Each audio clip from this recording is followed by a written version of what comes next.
saya akan menjelaskan hasil tugas saya yang berjudul Kepedulian Sosial dalam Quran Surat Al-Ma'un. Yang pertama ada bentuk-bentuk kepedulian sosial dalam Quran Surat Al-Ma'un. Kepedulian sosial kepada anak yatim yang disebutkan pada ayat kedua yang berbunyi Bismillahirrahmanirrahim, Fadzalikal ladzi yad'ul yatim, yang artinya itulah orang yang menghardik anak yatim. Nasir Makarim Syiraji mengatakan bahwa ayat tersebut menyeru kepada kita untuk memberi kasih sayang kepada anak yatim karena kesedihan mereka datang dari ketidakhadiran sumber kasih sayang. Nah, jadi di ayat kedua ini menyeru kepada kita untuk berbuat kasih sayang kepada anak yatim. Karena anak yatim itu adanya ketidakhadiran sumber kasih sayang. Nah, jadi kita harus menyayangi anak yatim. Yang selanjutnya adalah kepedulian sosial kepada orang miskin, digambarkan dalam ayat ketiga yang berbunyi Bismillahirrahmanirrahim, wala yahuddu ala ta'amil miskin, yang artinya dan tidak menganjurkan memberi makan orang miskin.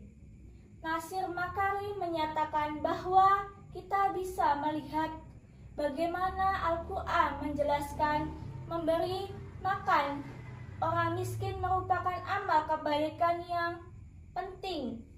Ayat ini memberikan isyarat bahwa jika kita tidak mampu memberi makan, maka semangatilah yang lain untuk memberi makan orang-orang miskin. Jadi dalam Quran Surat Al-Ma'un ayat 3 ini menyuruh kepada kita untuk memberi makan orang miskin.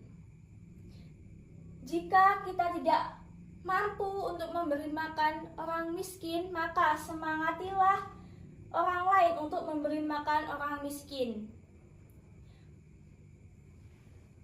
Yang selanjutnya ada sifat-sifat orang yang memiliki kepedulian dalam Quran Surat Al-Ma'un. Yang pertama adalah kasih sayang, yang tergambar dalam Quran Surat Al-Ma'un pada ayat kedua yang tadi saya jelaskan, yang melarang kita untuk menghardik anak yatim. Jadi kita harus harus bisa menyayangi anak yatim, karena anak yatim itu adanya ketidakhadiran sumber kasih sayang. Yang selanjutnya adalah empati, yang tergambar dalam Quran Surat Al-Ma'un pada ayat ketiga akan pentingnya untuk menganjurkan orang lain untuk memberi makan orang miskin.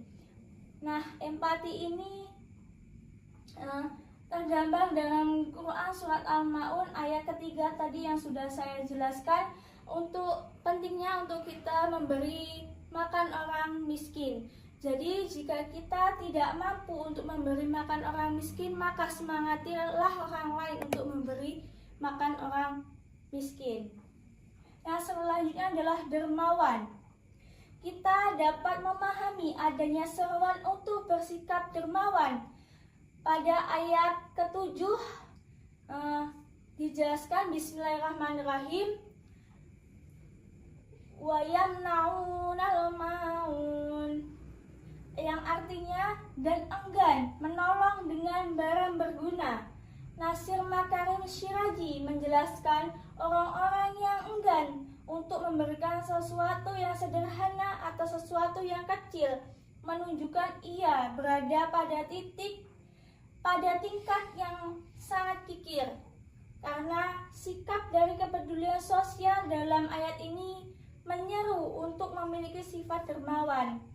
Jadi dalam Quran Surat Al-Ma'un ayat 7 ini menyeru kita untuk bersikap dermawan, memiliki sifat kedermawanan. Yang selanjutnya adalah ikhlas, melakukan amalan dan tidak mengharapkan ganjaran atas harta yang telah dikeluarkan untuk orang miskin, karena niat mereka semata-mata tertuju kepada Allah Subhanahu wa Ta'ala. Berbeda dengan orang-orang yang bersikap ria, yang melakukan sesuatu amalan dengan tujuan agar dipuji oleh orang-orang. Nah, jadi ikhlas itu jika kita mengasihi sesuatu kepada orang lain, kita itu ikhlas semata-mata hanya untuk Allah Subhanahu wa Ta'ala, tidak mengharapkan pujian dari orang lain. Nah, yang ketiga ini ada kedudukan kepedulian sosial dalam Quran surat Al-Ma'un. Yang pertama adalah kepedulian sosial sebagai bentuk keimanan terhadap hari kiamat. Nasir Makarim Siraji menyatakan bahwa ketika seseorang memiliki keyakinan yang kuat terhadap hari kiamat, maka keyakinan tersebut akan menimbulkan dampak positif. Nah, jadi jika kita meyakini adanya hari kiamat, maka kita akan bersikap positif, akan menimbulkan sifat-sifat yang positif. Yang selanjutnya adalah kedudukan kepedulian sosial sebagai dampak dari ibadah sholat,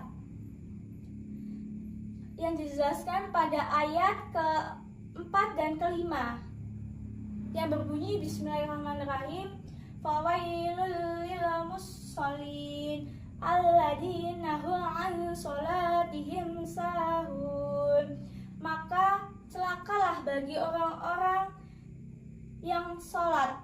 Nasir Makarim Siraji menurutnya kelalaian dalam sholat yang dimaksud dalam ayat ini yaitu kelalaian dalam bentuk ketidakpedulian terhadap orang lain. Artinya bahwa sholat dilaksanakan tidak sekedar melaksanakan rukun-rukun sholat atau syarat-syarat sholat dan lain-lain, tetapi terdapat dampak dari pelaksanaan ibadah tersebut dan dampak yang semestinya hadir dalam diri seseorang yang melaksanakan sholat, yaitu adanya rasa kepedulian dalam dirinya terhadap orang lain. Nah, jadi yang dimaksud ayat ke-4 dan ke-5 ini, kelalaian dalam sholat itu tidak sekedar merasakan rukun-rukun sholat atau syarat-syarat sholat, tetapi adanya ketidakpedulian terhadap sesama umat muslim atau sesama manusia. Nah, jika seseorang melaksanakan sholat itu dengan sungguh-sungguh, pasti dia mempunyai rasa kepedulian dalam dirinya terhadap orang lain. Mungkin itu yang bisa saya sampaikan, kurang dan lebihnya saya mohon maaf. Saya akhiri. Wassalamualaikum warahmatullahi wabarakatuh.